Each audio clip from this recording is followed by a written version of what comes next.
gabi, Bagong Pilipinas. Narito ang Police News Express sa oras na ito. Kaugnay sa mga isinagawang pagtitipon sa Metro Manila ngayong Nobyembre 30, narito ang pinakahuling update kung saan mahigpit na tinutukan ng Philippine National Police ang seguridad at kaayusan para sa publiko. Nananatiling maayos at mapayapa ang kabuoang sitwasyon sa iba't ibang bahagi ng Maynila nitong November 30, kasabay ng serye ng kilos protesta at pagtitipon kabilang ang tinaguriang trilyon peso march. Mahigit 2,400 na pulis mula sa NCRPO ang itinalaga sa Mindiola, Recto Avenue, EDSA Shrine at iba pang protest sites upang siguraduhin ang public safety, crowd management at daloy ng trapiko. Nagsagawa rin ng on-ground monitoring ang mga matataas na opisyal ng PNP upang tiyakin ang maayos na pagpapatupad ng mga security measures. Kanina po ang alas 10 ng umaga, umabot tayo ng mga 5,000 yung dumating po rito.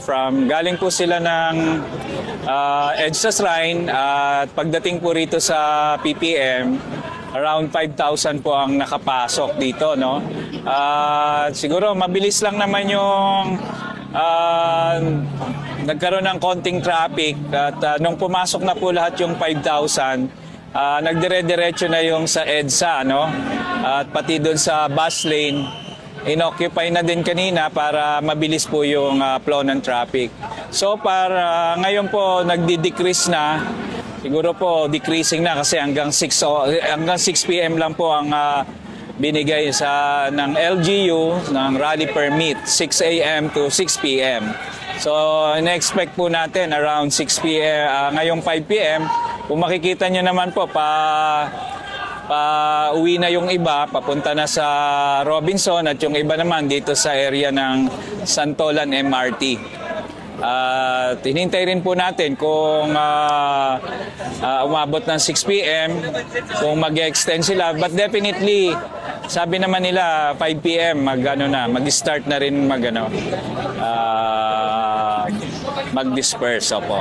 Maraming salamat po at naging maayos tong kabuuan ng event na ngayon dahil na rin sa coordination between the organizer at yung iba kasing organizer, mga dating general sa PNP, sa military. Maganda yung coordination natin, no?